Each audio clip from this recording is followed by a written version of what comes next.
खबर रायपुर से, जहां छत्तीसगढ़ में फिर से शुरू होगा मुख्यमंत्री जनदर्शन। संभाग स्तर पर भी जनदर्शन शुरू करने की योजना जल्द ही शुरू करेंगे।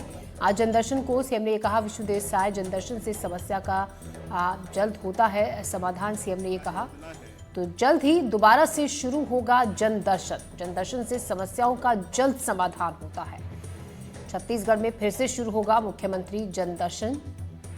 संभाग स्तर पर जनदर्शन को शुरू करने की योजना बनाई जा रही है। जनदर्शन शुरू करेंगे। हमको लगता है कि ये बहुत ही अच्छी योजना है, अच्छा कार्यक्रम है। इसमें प्रदेश भर से ज़रूरतमंद लोग यहाँ पर आते हैं, अपनी समस्याओं को बताते हैं और उसका त्वरित निराकरण भी होता है। लोगों को इसका फ़ायदा होता है। अभी बीच में चुनाव और आचार संहिता के कारण कुछ गैप हुआ है, लेकिन फिर इसको हम लोग शुरू करने वाले हैं और बीच में फिर संभाग स्तर तक भी सोच रहे हैं कि वहाँ भी इस तरह का कोई। और इसी खबर पर ज्यादा जानकारी के साथ नीलेश त्रिपाठी हमारे संवाददाता हमारे साथ जुड़ रहे हैं। नीलेश, खुद सीएम ने कहा है कि जल्द से जल्द इसको दोबारा से शुरू किया जाएगा, क्योंकि इससे समस्याओं का जल्द समाधान लोगों की होता है। बिल्कुल, देखिए, मुख्यमंत्री जनदर्शन योजना रमन सिंह सरकार के समय से शुरू हुई थी और उसके बाद भूपेश बघेल सरकार में भी जारी रही और अब विष्णुदेव साय सरकार में भी जनदर्शन की शुरुआत की गई थी, लेकिन पिछले कुछ महीनों से इसे बंद कर दिया गया था। हालांकि इसके पीछे अलग अलग कारण बताए जा रहे हैं कि कई बार अपरिहार्य कारणों से बंद करने की बात कही गई थी और उसके बाद अब चुनावी, क्योंकि जो नगरीय निकाय चुनाव थे, पंचायत चुनाव थे, उसके आचार संहिता के चक्कर में नहीं करने की बात कही जा रही थी। लेकिन अब जो है फिर से जनदर्शन शुरू करने की बात खुद मुख्यमंत्री ने कही है और जनदर्शन होने से कितना लाभ मिलता है लोगों को, इसका कई सारे उदाहरण हैं। कई बार हमने देखा है कि कई जरूरतमंद जो सालों से इधर चक्कर लगाते हैं सरकारी दफ्तरों के अपनी सुविधाओं को लेने के लिए, लेकिन उनको नहीं मिल पाती और वो मुख्यमंत्री के पास आते हैं, आवेदन देते हैं और तुरंत उनका निराकरण हो जाता है। कई सारे लोग प्रदेश भर के अलग अलग हिस्सों से पहुंचते हैं। कई बार जनदर्शन में हमने देखा है, मुख्यमंत्री जनदर्शन में, कि रायपुर जो है वो सुकमा जो आखिरी कोना है वहां से भी लोग पहुंचते हैं, सरगुजा से भी पहुंचते हैं, बलरामपुर से भी पहुंचते हैं, राजनांदगांव और कबीरधाम, यानी कि ऐसे इलाके जहां से एकदम 100, 150, 200, 250, 500, 800 किलोमीटर की दूरी है मुख्यालय की, राजधानी की, वहां से भी लोग जनदर्शन में पहुंचते हैं इस उम्मीद से कि वहां पर वो अपना आवेदन दे पाएंगे और आवेदन देने के बाद उनको निराकरण मिलेगा और कई सारे मामलों में मिलता भी है। तो ऐसे में मुख्यमंत्री जनदर्शन योजना जो है, इसकी शुरुआत अगर होगी तो प्रदेश की जनता के लिए स्वाभाविक सी बात है कि इससे काफी लाभ उनको मिलेगा और मुख्यमंत्री तक सीधे अपनी समस्या बताने के लिए वो उनको एक मंच भी मिलता है इसका, जिसके तहत हमने देखा है कि जनदर्शन का जो दिन तय किया जाता है उस दिन मुख्यमंत्री निवास के बाहर बड़ी संख्या में फरियादी पहुंचते हैं। उनकी संख्या काफी अधिक होती है और कई बार उनको संभालने में भी प्रशासन को मशक्कत करनी पड़ती है, इतनी संख्या में लोग पहुंचते हैं। तो इससे ये माना जाता है कि कितने परेशान हैं लोग प्रदेश में और जो वहाँ के स्थानीय प्रशासन है या फिर जो स्थानीय लोग हैं उनसे उनकी समस्याओं का समाधान नहीं हो पा रहा, इसलिए वो मुख्यमंत्री तक उनको आने की नौबत पड़ती है। ऐसे में उन लोगों के लिए बड़ी राहत की बात होगी जब अगर जिस दिन से शुरुआत की जाती है। जी जी जी नीलेश, आप बने रहिएगा, हम अगली खबर पर भी आपसे जानकारी लेंगे। अपने दर्शकों को पहले खबर बता देते हैं। छत्तीसगढ़ में बिजली पर अब सब्सिडी मिलेगी। सूर्य घर मुफ्त बिजली योजना के तहत मिलेगी सब्सिडी। मुख्यमंत्री विष्णुदेव साय ने यह ऐलान किया है। सब्सिडी देकर सोलर पैनल को बढ़ावा देने की कोशिश है। इसी खबर पर और ज्यादा जानकारी के साथ नीलेश हमारे सहयोगी हमारे साथ बने हुए हैं। जी नीलेश।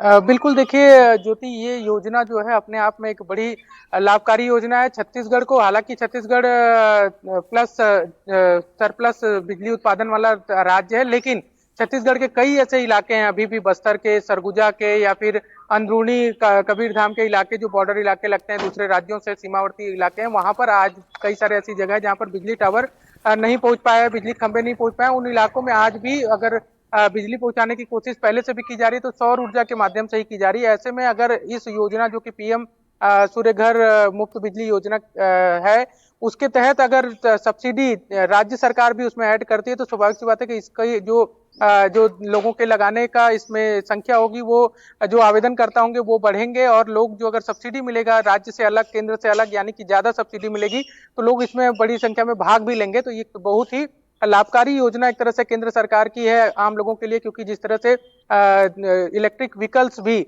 बड़ी संख्या में बढ़ते जा रहे हैं, लोग इलेक्ट्रिक व्हीकल खरीद रहे हैं, तो उनको चार्जिंग के लिए भी बिजली की जरूरत पड़ती है, तो उनका जो प्रति यूनिट दर है वो बिजली का वो प्रति यूनिट जो खपत है वो बढ़ने लगा है। ऐसे में अगर सौर घर जो सौर ऊर्जा के तहत बिजली उत्पादन के लिए जो सरकार की योजना है उसमें अगर सब्सिडी आज ज्यादा मिलेगी तो जो ऐसे इलाके भी सुदूर नहीं शहरी इलाकों में भी लोग इसकी ओर आकर्षित होंगे और इसका लाभ लेंगे।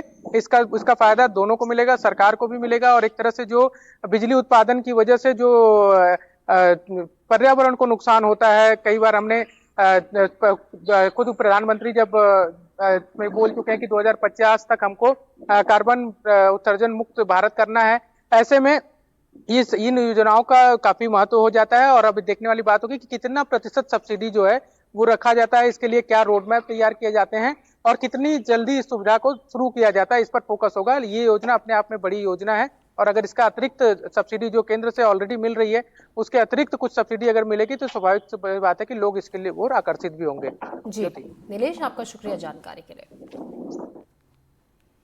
खबरों में बढ़ते हैं आगे। छत्तीसगढ़ विधानसभा के बजट सत्र के 15वें दिन सदन में आदिवासी छात्रावास में बच्चों की मौत का मामला गूंजा। सदन के सदस्य कांग्रेस विधायक लखेश्वर बघेल ने बच्चों की मौत की जानकारी मांगी। उन्होंने बस्तर संभाग के छात्रावास में बच्चों की मौत को लेकर सवाल उठाया, जिसके जवाब में मंत्री ने बताया कि 25 बच्चों की मौत 3 साल में हुई है। विपक्ष मंत्री के जवाब से संतुष्ट नहीं हुआ। विपक्ष ने सरकार पर आंकड़े छिपाने के भी आरोप लगाए। मंत्री की टिप्पणी पर विपक्ष ने भी सदन में नारेबाजी की और फिर वॉकआउट कर दिया।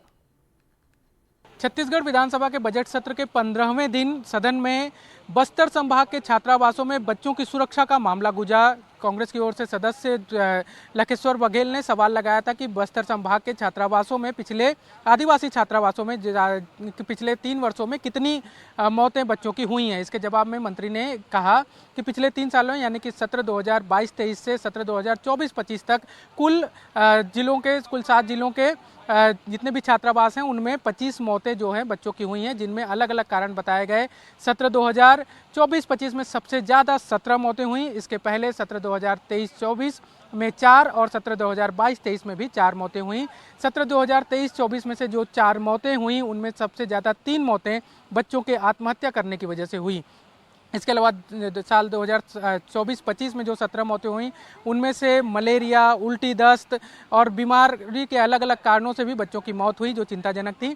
इस पर जो विपक्ष के सदस्य थे उन्होंने हंगामा भी किया और उन्होंने आरोप लगाया कि सरकार जो है छात्रावासों में बच्चों की सुरक्षा करने में सक्षम नहीं है और मौत के आंकड़े छुपाए जा रहे हैं।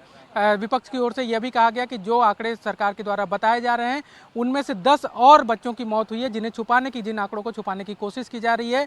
और इस मामले में विधानसभा में आज विपक्षी सदस्यों ने बहिर्गमन भी किया, हंगामा भी किया, नारेबाजी भी की और इसके बाद जो है कुछ देर के लिए बहिर्गमन किया। उसके बाद वापस सदन की कार्रवाई शुरू हुई।